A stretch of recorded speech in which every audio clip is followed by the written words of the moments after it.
Buenos días, doctores, ¿cómo están? Buenos días, doctor, muy bien. Doctor.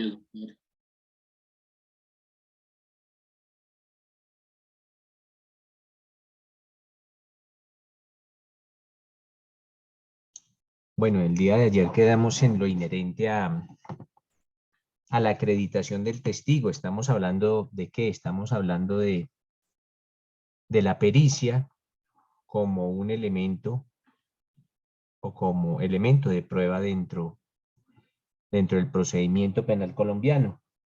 Quedamos básicamente en la acreditación del testigo e indicábamos que ese deber, ya sea de la Fiscalía o de la Defensa, acreditar a su testigo perito, esto es, a colocar en conocimiento quién es este perito, cuál es su experiencia, cuántos peritajes ha realizado,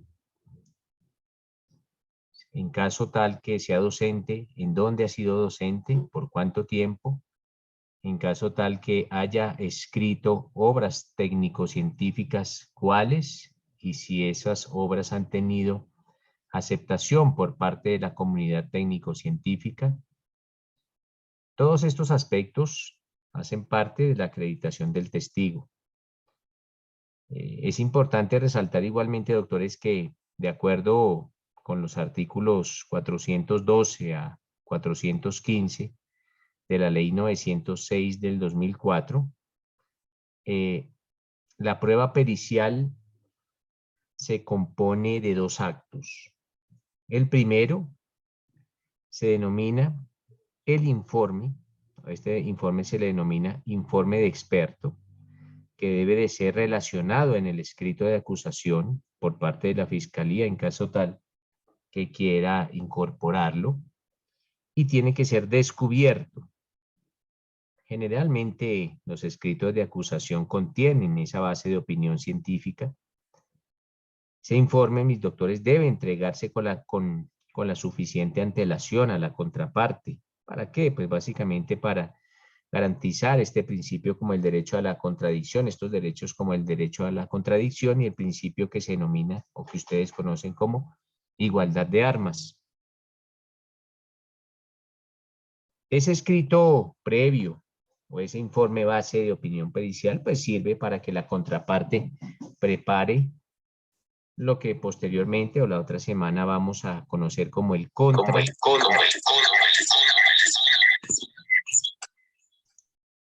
contrainterrogatorio, o puede eventualmente servir para refrescar memoria o para destacar algunas contradicciones en el evento en que se pretendan atacar contradicciones al interior del informe.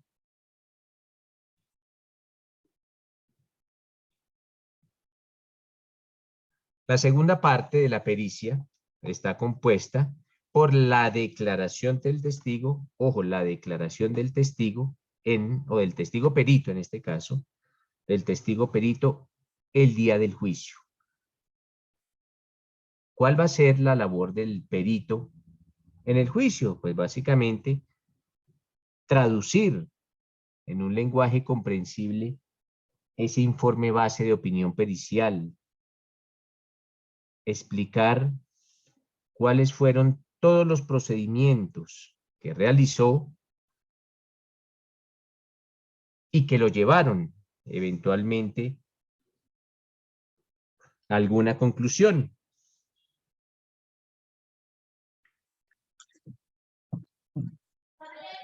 Existe, mis doctores, igualmente una figura que se denomina el perito homólogo. Repito, perito homólogo. Puede llegar a ocurrir, mis doctores, que ustedes, ya sea como defensa o como fiscalía, espérenme un momento, doctores, por favor.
Listo, doctores. Entonces estábamos en la figura del perito homólogo. Les decía que indistintamente como ustedes funjan como defensores o como fiscales, puede ocurrir lo siguiente. Dentro de su teoría del caso o su estrategia de defensa, contemplan o ven la necesidad de incorporar un peritaje. Para tal fin, contratan a un perito experto. Este perito realiza su informe base de opinión pericial. Ustedes lo descubren en la oportunidad o en la audiencia correspondiente. Y antes del juicio, oígase bien, antes del juicio, el perito muere. Un ejemplo, el perito muere. En esos casos se puede utilizar una figura denominada el perito homólogo. Esto es, que otro perito, otro experto, concurra al juicio. Un experto distinto al que realizó el informe base de opinión pericial. En principio, pues la ley exige que sea el mismo profesional que practicó la experticia que debe concurrir al juicio, en principio. Pero sin embargo, le repito, si por alguna circunstancia excepcional, porque murió, porque desapareció, porque está secuestrado, porque padece una enfermedad grave y se encuentra hospitalizado, si por alguna de estas circunstancias excepcionales este perito que realizó la experticia no puede concurrir al juicio oral, entonces se podrá acceder a que otro perito interprete ese informe base de opinión pericial y rinda la pericia. O eventualmente ustedes podrán solicitar que otro perito realice la pericia en el juicio oral. Esto acorde con lo consagrado en el artículo 412 del Código de Procedimiento Penal y la sentencia de la Sala de Casación Penal de la Corte Suprema de Justicia 46-312 de agosto de 2015. Repito, 46-312 de agosto de 2015. Esto providencia de la Sala de Casación Penal de la Corte Suprema de Justicia. Entonces, mis doctores, excepcionalmente se puede introducir en el juicio un dictamen pericial con un perito distinto al que lo realizó. Si quieren ubicar otra sentencia al respecto, la 47-764 de abril de 2016. Repito, la 47-764 de abril del 2016.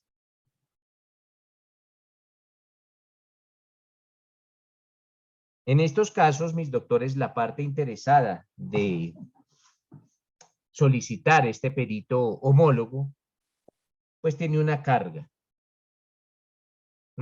procesal o una carga argumentativa, la cual se enfoca en demostrarle a quien, al juez de conocimiento, que por todos los medios trató de localizar al perito y no fue posible, o que se materializa esa circunstancia como la de la muerte o el desaparecimiento o el secuestro o tiene una enfermedad grave, qué sé yo.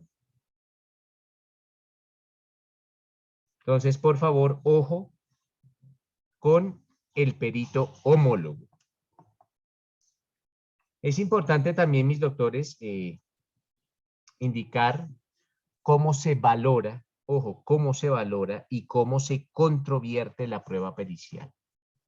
Entonces vamos a hablar de la valoración y de la controversia de la prueba pericial.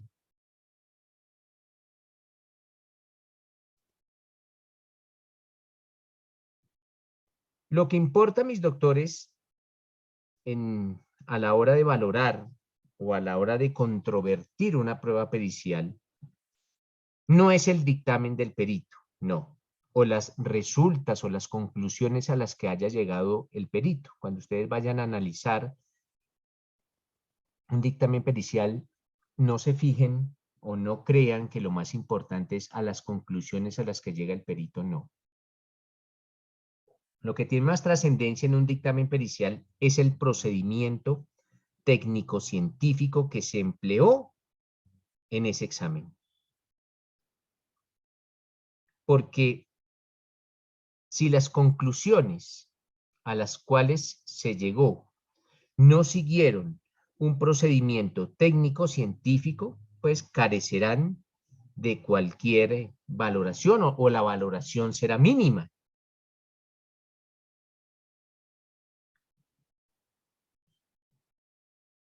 Es la misma Corte Suprema de Justicia la que en su sala de casación penal ha indicado que lo que le interesa al juez tratándose de una pericia o de un dictamen pericial no es la conclusión, sino la forma como se llegó a esa conclusión. Para tal fin, pueden consultar la sentencia 32-282 de junio del 2012.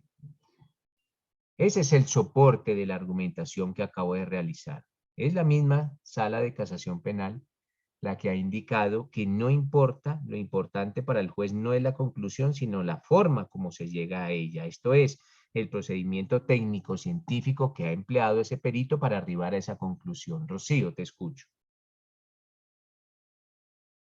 Gracias, doctor. Qué pena. Doctor, es que me está surgiendo la duda, aunque pues me excuso porque no he leído las sentencias a las que tú te estás refiriendo y probablemente ahí esté la respuesta. En ese caso, estaría desvirtuado el perito, el informe que rinde al perito homólogo, porque él interpretaría lo que su antecesor dejó, pero no podría determinar qué técnica se utilizó para llegar a ese raciocinio. Sí, lo que pasa, Rocío, es lo siguiente, que en todo informe base de opinión pericial debe ir consagrada la técnica que se empleó. Entonces, un informe base de opinión pericial consta primero de lo que se va a analizar. Entonces, tú como perito, ¿qué vas a analizar? Por ejemplo, un revólver.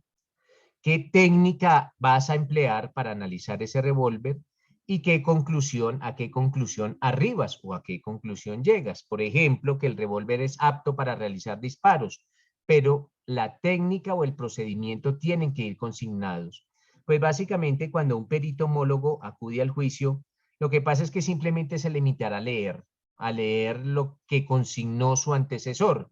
Entonces, el ejercicio de contradicción pues va a ser un poco difícil porque este nuevo perito, el perito homólogo, no va a tener esa percepción directa efectivamente de lo que se realizó. Entonces, sino que la ley lo permite, pero a la hora de valorar, pues el juez le dará una especial énfasis al perito homólogo. Claro que sí.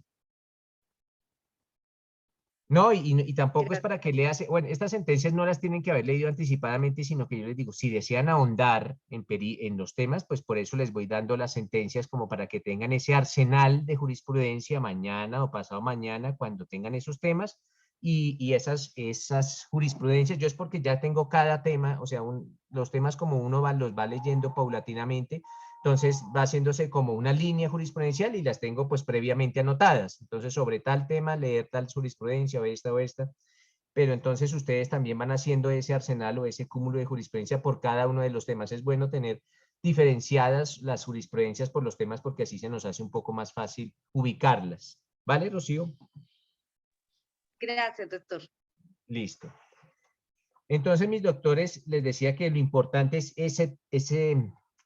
esa técnica que se utilice para llevar a cabo la pericia y para arribar a esa conclusión.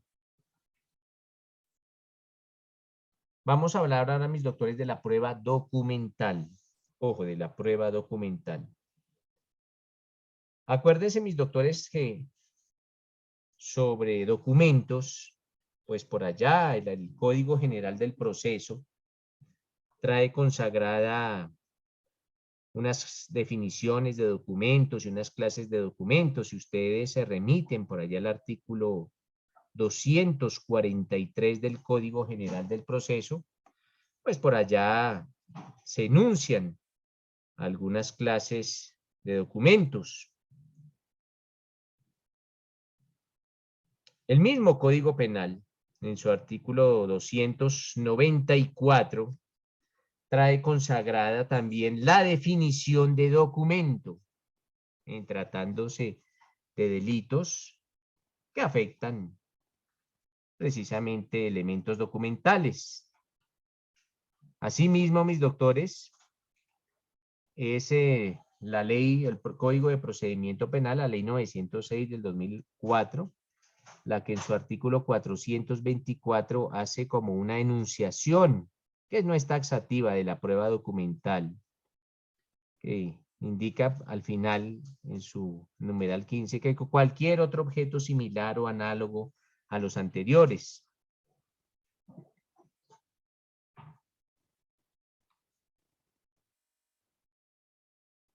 Es importante recalcar, mis doctores, en lo que atiende a los documentos de materia penal, que todo documento puede llegar a presentarse con una finalidad.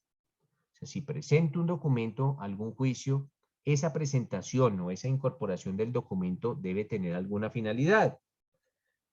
Una puede ser como elemento material probatorio, acorde con lo consagrado en el artículo 275 del Código de Procedimiento Penal.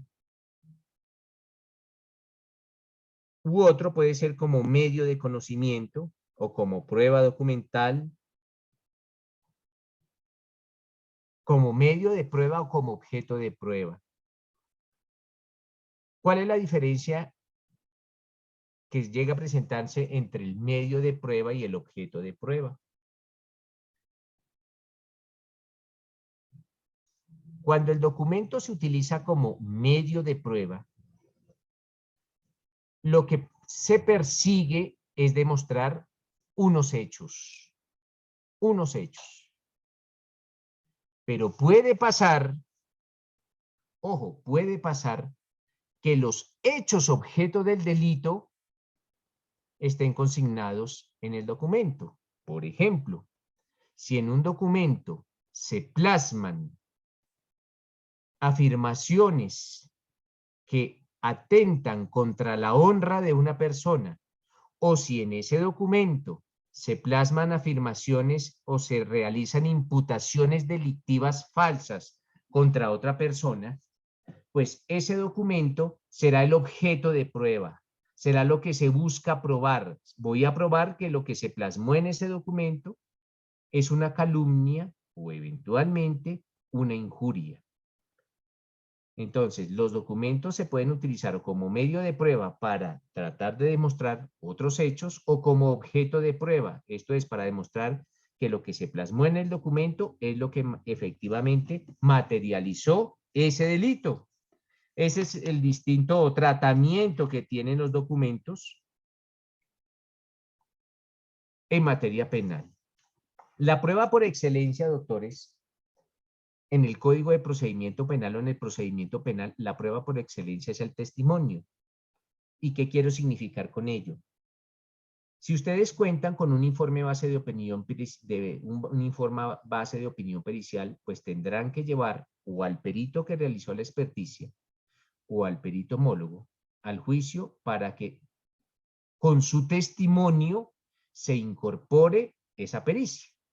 Entonces, si bien es cierto, la pericia es un medio de prueba, ustedes no pueden introducir o incorporar ese dictamen pericial al proceso penal sin un testimonio. Tendrá que asistir alguna persona al juicio y rendir un testimonio, y esa persona básicamente es o el perito que elaboró el dictamen o un perito homólogo para incorporar ese dictamen pericial o ese informe base de opinión pericial, pero todo mediante el testimonio.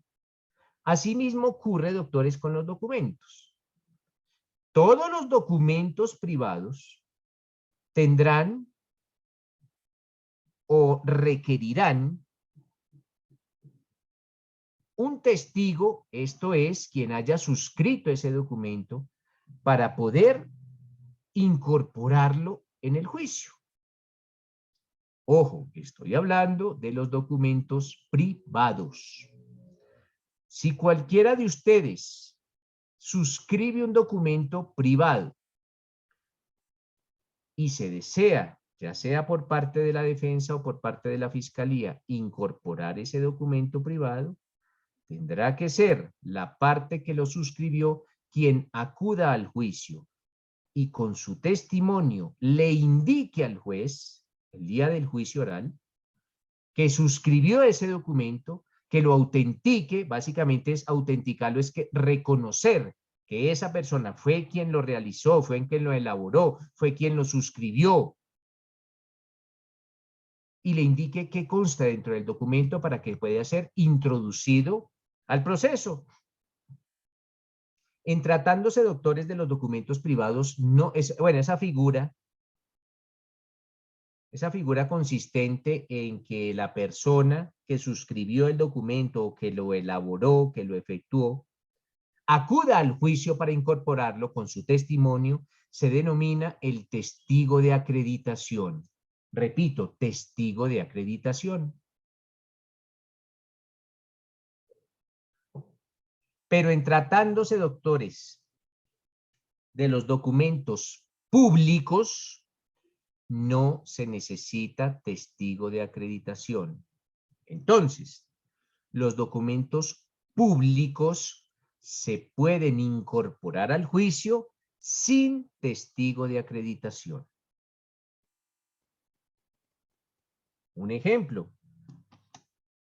Si se cuenta, si alguna persona es sorprendida por parte de la autoridad con un arma de fuego, pues la fiscalía irá a la oficina correspondiente, después al SINAR, para averiguar si esa persona cuenta con el permiso correspondiente para el porte de armas de fuego. El SINAR emite una constancia o un documento que es un documento público porque es expedida por una autoridad pública.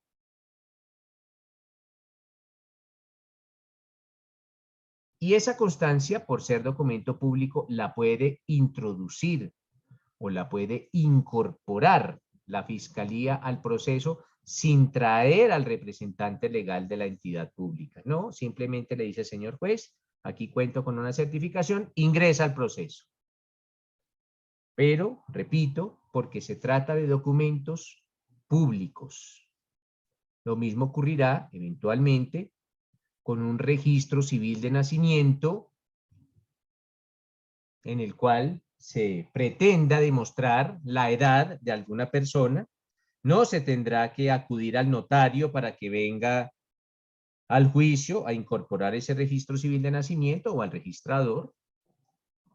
Simplemente, en tratándose de documentos públicos, pues no se necesita ninguna clase de testigo de acreditación, sino, por el contrario, este documento podrá incorporarse libremente por la parte, ya sea por la fiscalía o por el abogado, podrá incorporarse al proceso. Entonces, esto es muy importante tenerlo en cuenta.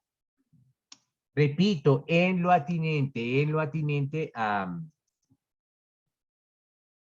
documentos públicos.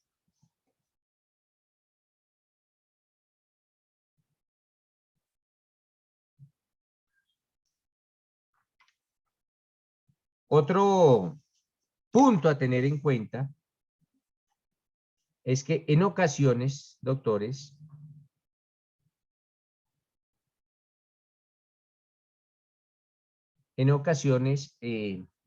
los documentos se podrán utilizar no para que reposen al interior del expediente, no, sino para refrescar memoria o impugnar credibilidad.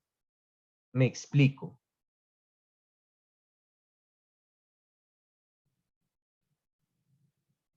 Un policía, en un ejemplo, trato de explicarme con un ejemplo, un policía captura a un ciudadano en flagrancia.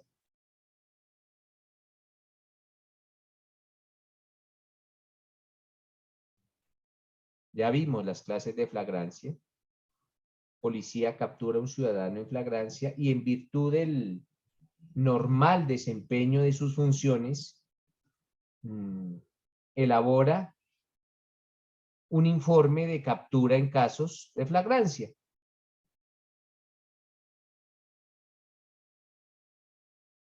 Si el policía acude al juicio, no es necesario incorporar el documento. ¿Por qué? Porque el policía acudirá al juicio para indicar precisamente qué fue lo que consignó en el escrito. Sin embargo, dado que los policías capturan casi que a diario a personas en situación de flagrancia, pues es casi que imposible que 2 o 3 o 5 años después recuerden todos y cada uno de los casos que se presentaron y que llevaron a cabo capturas en flagrancia. Para tal fin, la parte que desee colocar a oídos del juez estos hechos, pues podrá utilizar ese documento, presentárselo al policía el día del juicio, para que el policía en un corto lapso lo lea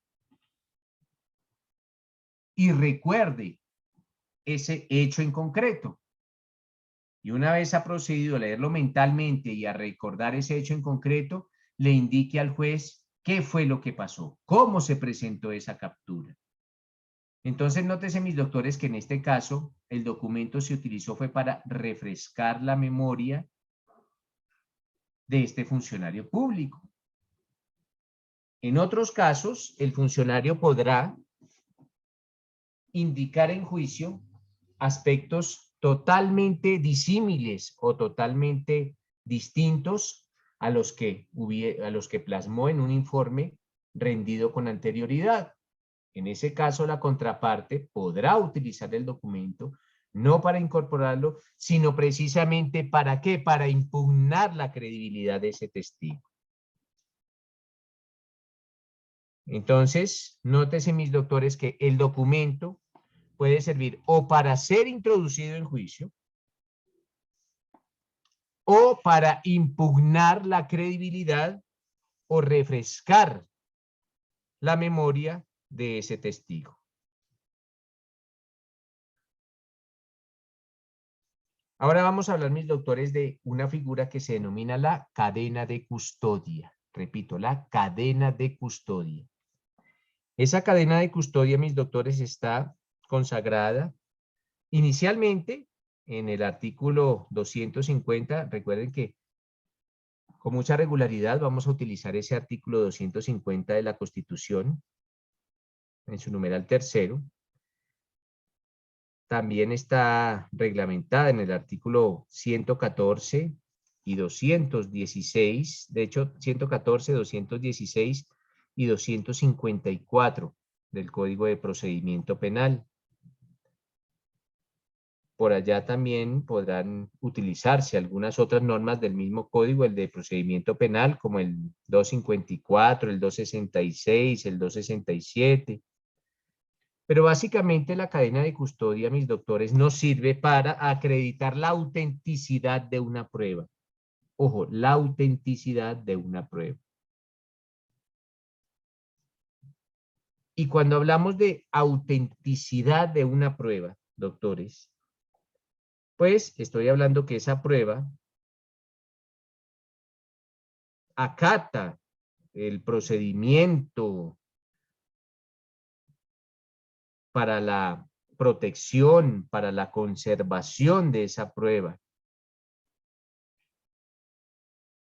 Que esta prueba busca salvaguardar que la prueba que se recaude no sufra ninguna alteración desde el momento de su recaudo hasta el momento en que se le pone de presente al juez el día del juicio. Eso busca proteger la cadena de custodia. Eventualmente, mis doctores, un elemento material de prueba puede llegar a ser alterado. porque pasa el tiempo desde su incautación o desde el momento en que nace este elemento de prueba hasta el día en que se le va a presentar al juez. Entonces, desde su producción hasta el juicio, siempre va a pasar un tiempo. Y eventualmente en ese lapso puede llegar a alterarse la prueba, a modificarse la prueba. Y eso es lo que se busca proteger, mis doctores, con la cadena de custodia.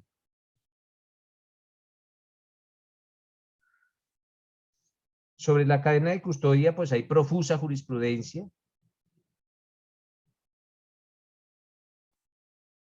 Pero básicamente, ese principio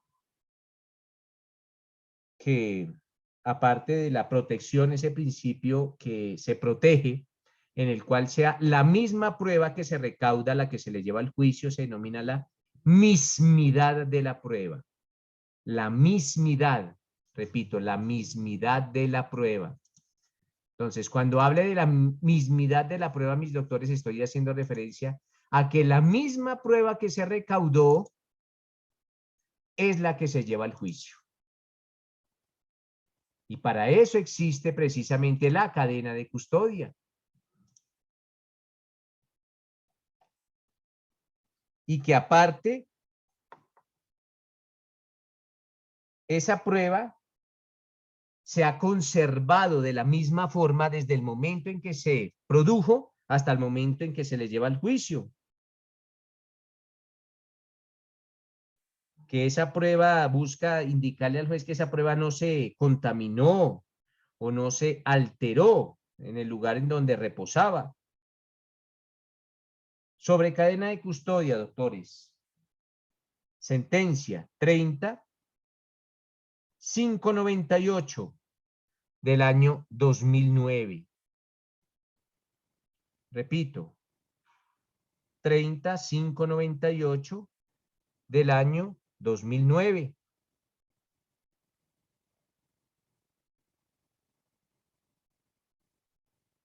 La definición sobre cadena de custodia la da la misma jurisprudencia en otra sentencia. En la sentencia, bueno, antes de eso es bueno leer, voy a leer, hay un libro muy bueno sobre cadena de custodia del doctor Ricardo Mora Izquierdo y de la doctora María Dolores Sánchez Prada, que se denomina La evidencia física y la cadena de custodia en el procedimiento acusatorio. Así se denomina el libro, para los que deseen comprarlo. Repito, el libro se denomina La evidencia física y la cadena de custodia en el procedimiento acusatorio. Este es un libro por allá del año 2007. Los autores son el maestro Ricardo Mora Izquierdo, profesor de Derecho Penal de la Universidad Externado de Colombia, y la doctora María Dolores Sánchez Prada. Y estos doctrinantes indican que la cadena de custodia es el sistema de aseguramiento conformado por personas, normas, procedimientos, documentos, contenedores y lugares que aseguran que el material objeto de análisis es el mismo que se encontró en la escena y que llega al perito en el mismo statu quo que se tenía en el lugar de los hechos investigados y que devuelve igual, sin más cambios que los indispensables para el análisis forense, a la autoridad solicitante o al juez, según el caso. Y el sistema penal en que se mueva junto con el informe pericial, una vez que el perito ha realizado su intervención. Esta es como la definición que le da la doctrina a la cadena de custodia. Hay otro librito del doctor Yesid Reyes Alvarado, exministro de Justicia y profesor universitario, que se denomina la cadena de custodia, y este doctrinante, este maestro, ha indicado que la cadena de custodia es el conjunto de formalidades con el que se asegura que la evidencia física recopilada durante la fase de investigación permanece inalterada hasta el momento en que es utilizada en desarrollo de la audiencia de juzgamiento. Entonces, mis doctores, la doctrina es muy profusa en torno a la definición del concepto de cadena de custodia. Adicionalmente, la Sala de Casación Penal de la Corte Suprema de Justicia ha indicado que la cadena de custodia no es un fin, sino un medio. Ojo, no es un fin, sino un medio. Y es un medio a través del cual se busca asegurar la autenticidad de ese elemento material probatorio o de esa evidencia física en el proceso penal.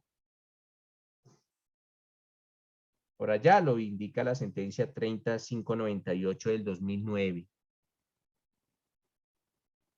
Por eso, mis doctores, cuando ustedes van a analizar algún elemento material probatorio o evidencia física, tienen que conocer todo lo relacionado sobre la cadena de custodia. Y esta cadena de custodia tiene que ver con el manejo de esa evidencia física. Es un método para buscar, como les indiqué anteriormente, la autenticación de esa evidencia, que sea respetando ese principio de mismidad.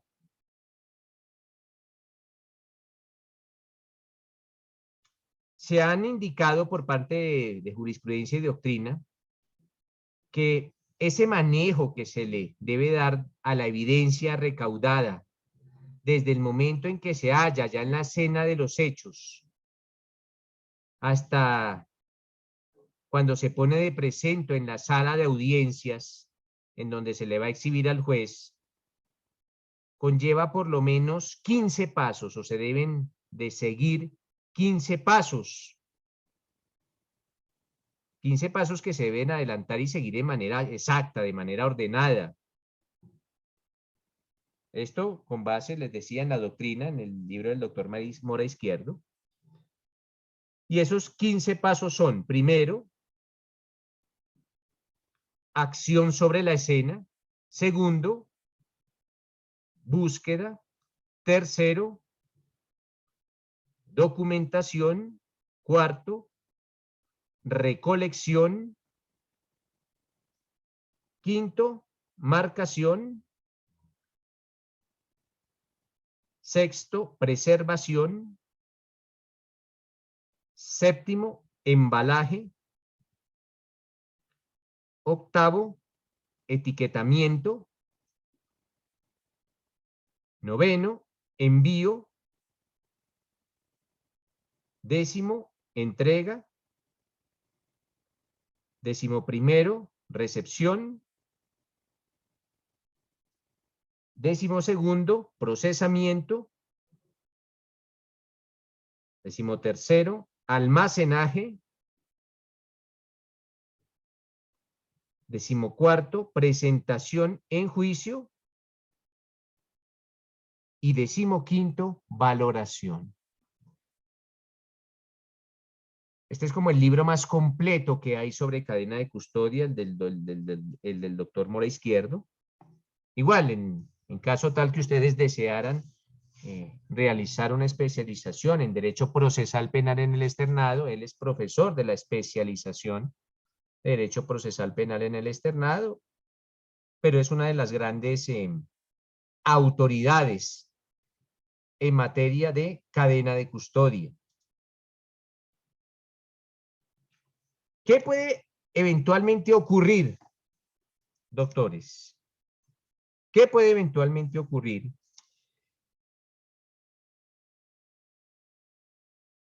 si se llega a demostrar no que hubo una alteración en el elemento de prueba, no, sino que hubo una alteración en la cadena de custodia? Ojo, en la cadena de custodia. Esto es, se logra demostrar por parte de la contraparte que la cadena de custodia no siguió todos los pasos que debía seguir. Eventualmente, el no seguimiento o la demostración que sobre ese elemento de prueba no se desplegó la cadena de custodia, no hace nula la prueba. No. Simplemente hace que el juez realice otra clase de valoración sobre ella. No ocurre lo mismo en otras latitudes.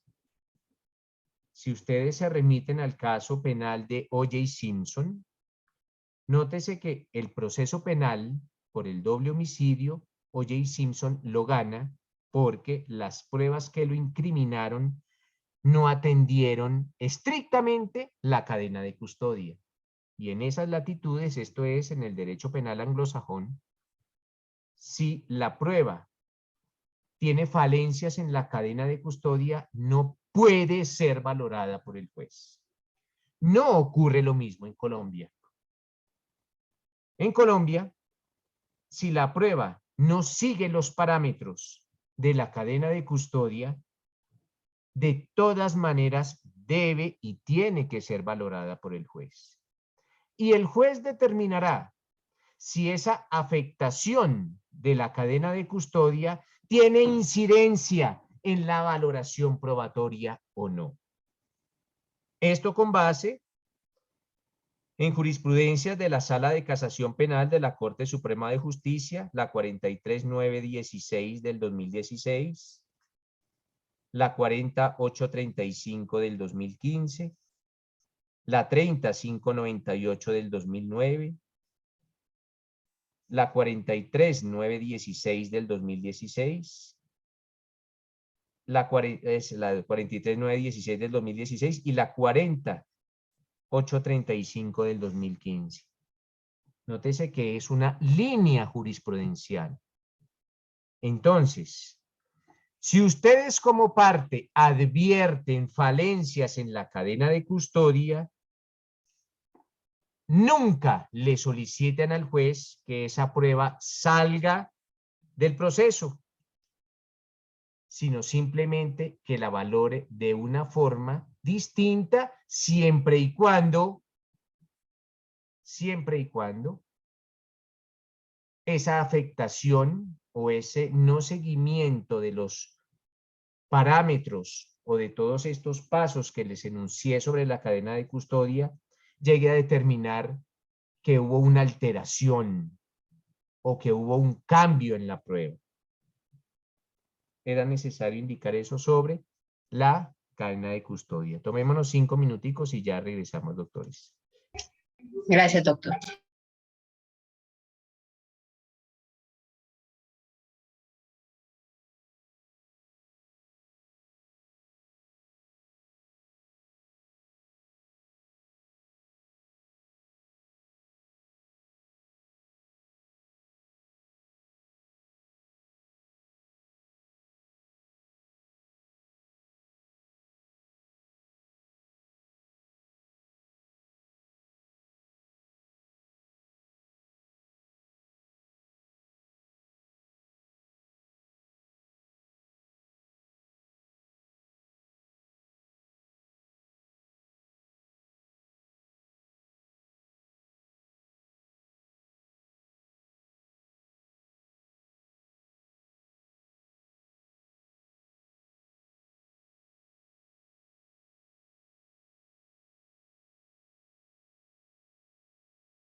Listo, mis doctores, retomamos.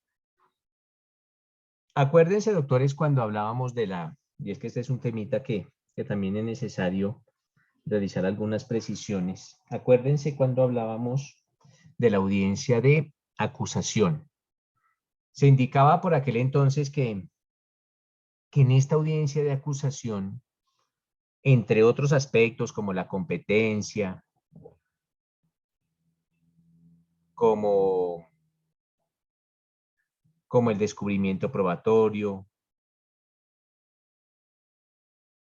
también es el primer momento procesal, mis doctores, en el cual las partes tienen la oportunidad de solicitar nulidades.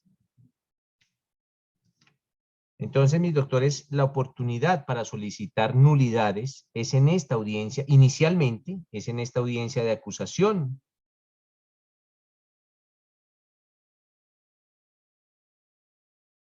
¿Qué clase de errores se pueden llegar a presentar en un proceso penal que impliquen la solicitud o que implican que nazca o se materialice una nulidad? Y esto lo traigo a colación porque la vida práctica me ha enseñado que muchos abogados piden nulidades por cualquier clase de error y no todos los errores generan nulidad. Uno entiende al abogado defensor cuando se vale de cualquier defecto para solicitar nulidad. Pero no todos los errores generan nulidad.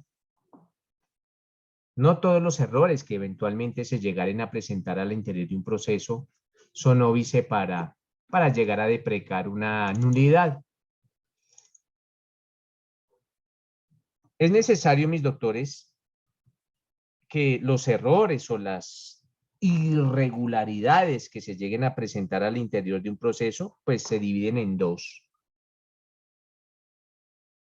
Unos errores que se denominan, y esto trayendo a colación una terminología de casación, porque esa es la terminología que se utiliza en casación penal.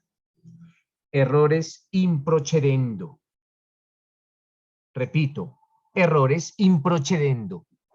Algunos otros casacionistas le denominan errores improcedendo, pero es la terminología o la forma correcta de expresar este vocablo es errores improcedendo. Para mejor entender, cuando hablemos de errores improcedendo, pues estamos hablando de errores de procedimiento. Ojo, errores de procedimiento o errores de actividad o errores formales. Y estos errores improcedendo se pueden presentar de varias formas, ya específicamente en los errores improcedendo. Se pueden presentar errores de estructura, doctores, errores de estructura, que pues se presentan cuando se puede llegar a afectar la forma del proceso, o errores de garantía, cuando se desconocen garantías, por ejemplo, la debida defensa. Esto afecta el debido proceso.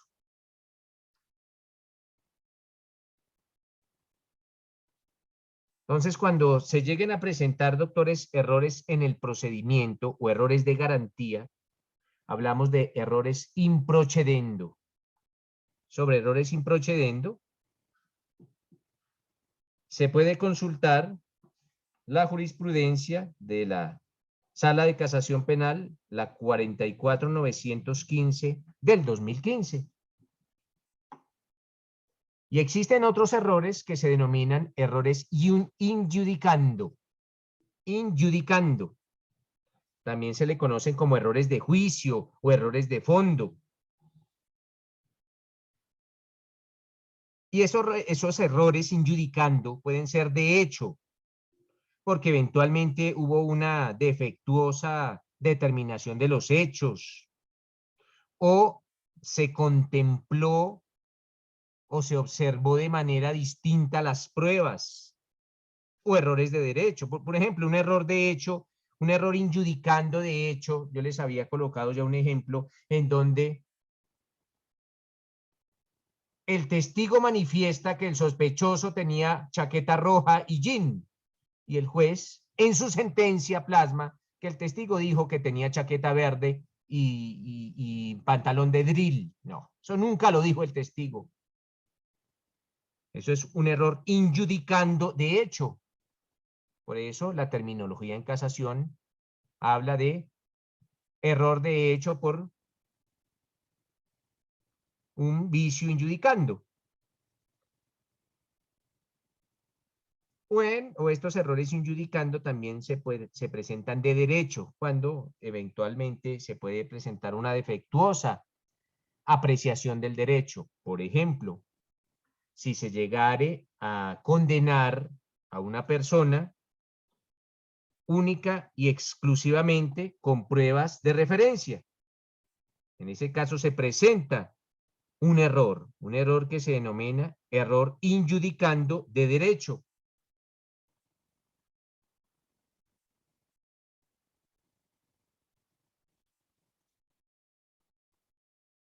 Cuando hablemos de incompetencia territorial, ojo, de un error que se presenta porque eventualmente un juez que no era el competente territorialmente asumió ese juicio, lo llevó a cabo y lo culminó. Esa incompetencia por el factor territorial no genera ninguna nulidad, tal y como lo consagran los artículos 42 y 45 del Código de Procedimiento Penal y la sentencia 32058 del 2012 y 39183 del año 2012, el mismo año. Ahí viene lo que les indicaba hace un momento. Si algún abogado se percatara que el juez que adelantó el juicio es incompetente territorialmente hablando e interpone una nulidad, la respuesta es, señor abogado, no. ¿Pero por qué, señor juez? La Corte Suprema de Justicia así lo ha dicho. Eso no afecta a las bases estructurales de un juicio. No solo la jurisprudencia, sino también la ley.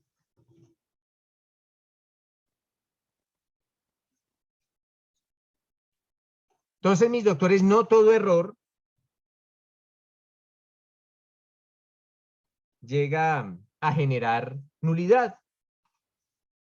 Solo los errores que cumplan, ojo, que cumplan con los principios que rigen las nulidades en derecho penal. No hay una lista taxativa de cuáles errores generan nulidad y cuáles errores no generan nulidad, no. Simple y llanamente, el analista judicial o el estudioso del derecho tendrán que observar si ese error que se presenta cumple con los principios que rigen las nulidades o no. ¿Y cuáles son esos principios que rigen las nulidades en materia penal? Bueno, los vamos a enunciar con una pequeña explicación, pero si ustedes quieren tener el soporte, eso los trae consagrados la sentencia 28476 del 2008. 28476 del 2008.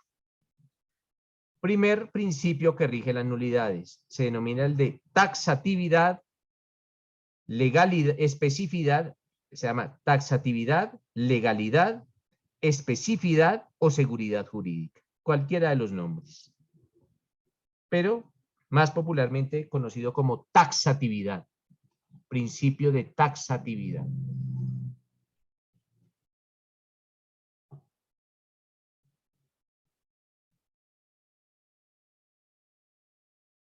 Cuando hablemos de principio de taxatividad, esto indica que se debe decretar la nulidad solamente por las causales previstas en la ley.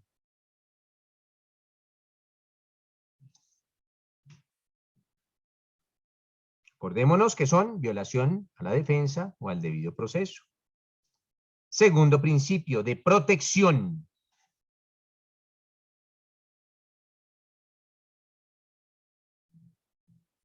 Nadie puede ser oído si alega su propia torpeza. Nadie puede alegar su propia torpeza o nadie puede alegar su propia culpa. Doctor, señor juez, solicito nulidad. ¿Por qué? Porque en la audiencia pasada no se me preguntó con relación a si mi procesado tenía derecho a allanarse a los cargos. Señor abogado, ¿usted era el mismo que fungió en la vez pasada? Sí. ¿Y por qué no dijo nada ya? Y ahorita sí viene a utilizarlo. No sea torpe. Nadie puede alegar su propia torpeza. Fue torpe. Ese es un principio del derecho. Ojo, nadie puede alegar su propia torpeza.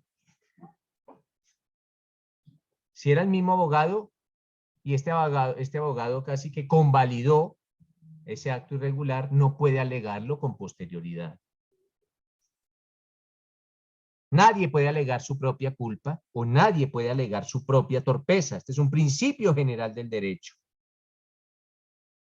Entonces nadie puede alegar, digamos que, contra sus propios actos. No se puede invocar o solicitar una nulidad a esa persona que coadyuva esa irregularidad. En eso consiste el principio de protección.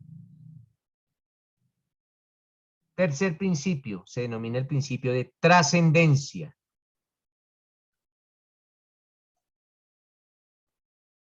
Cuando hablemos del principio de trascendencia, ojo, estamos hablando de los principios que rigen las nulidades. Cuando hablamos del principio de trascendencia, mis doctores, se indica que debe existir un daño o debe existir un perjuicio cierto, concreto, real, que no se puede reparar de ninguna otra forma. La irregularidad debe ser de tal entidad que afecte garantías constitucionales o que desconozca los fundamentos del proceso penal. Les decía hace un momentico que no basta con solicitar nulidades por cualquier irregularidad. No, se debe demostrar que esa irregularidad efectivamente incidió de una manera concreta y se quebrantaron derechos y garantías procesales y derechos y garantías fundamentales. En eso consiste el principio de trascendencia.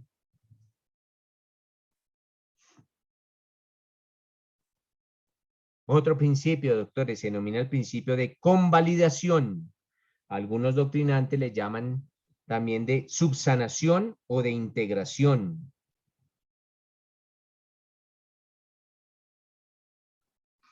Doctores, si hay un consentimiento... Y después de la República. Si hay un consentimiento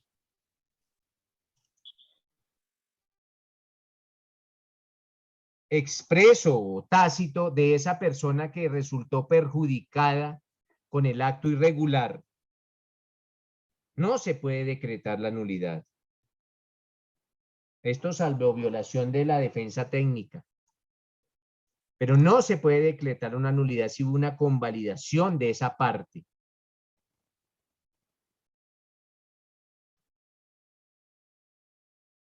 Este siempre va de la mano con el principio de protección. Otro principio, doctores, de conservación.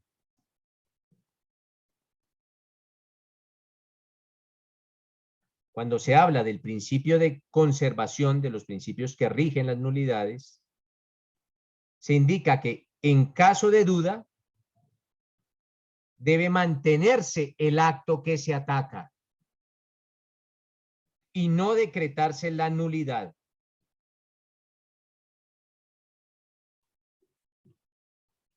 Si el juez duda en decretar la nulidad o no decretarla, se debe inclinar por el principio de conservación. No decreta la nulidad y conserva el acto atacado por irregular.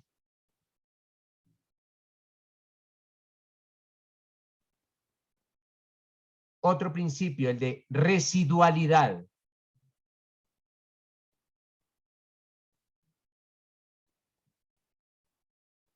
Cuando hablamos del principio de residualidad, se indica que no hay otro remedio para corregir o para superar esa irregularidad. El único camino que queda es decretar una nulidad, pero esa irregularidad no se puede corregir de ninguna otra forma.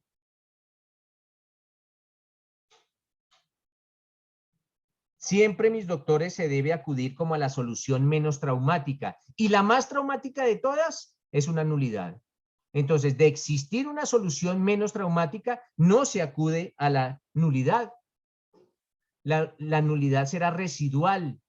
Cuando ya no se pueda corregir de otra forma, ahí sí se acude a la nulidad.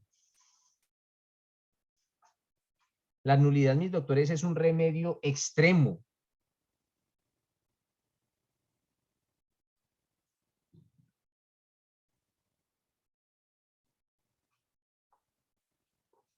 Sobre este principio de residualidad, pueden remitirse a la sentencia 35.487 del año 2012.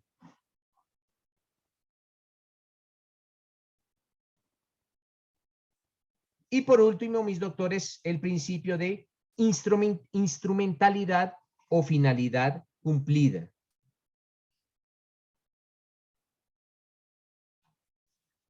Doctores, si el acto tachado de irregular cumplió su finalidad y no vulneró el derecho a la defensa, no se decreta su nulidad.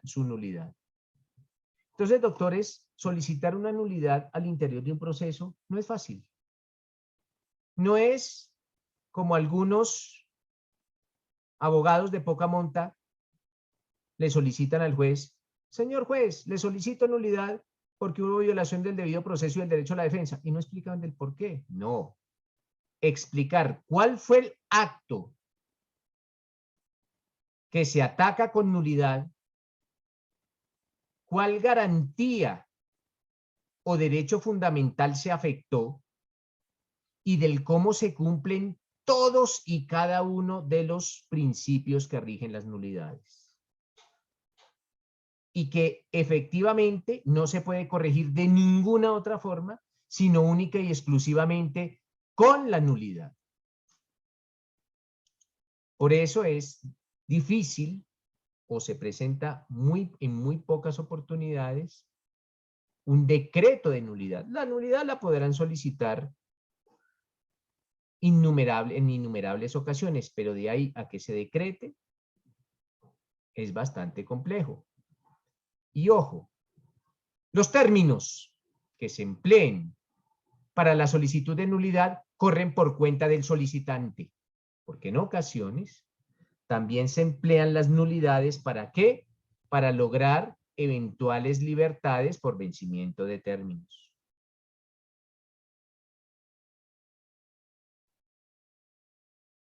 Una vez hemos visto los principios que rigen las nulidades, dejemos ahí, mañana hacemos examen. Muchas gracias por su tiempo y nos vemos mañana, doctores. Gracias, doctor.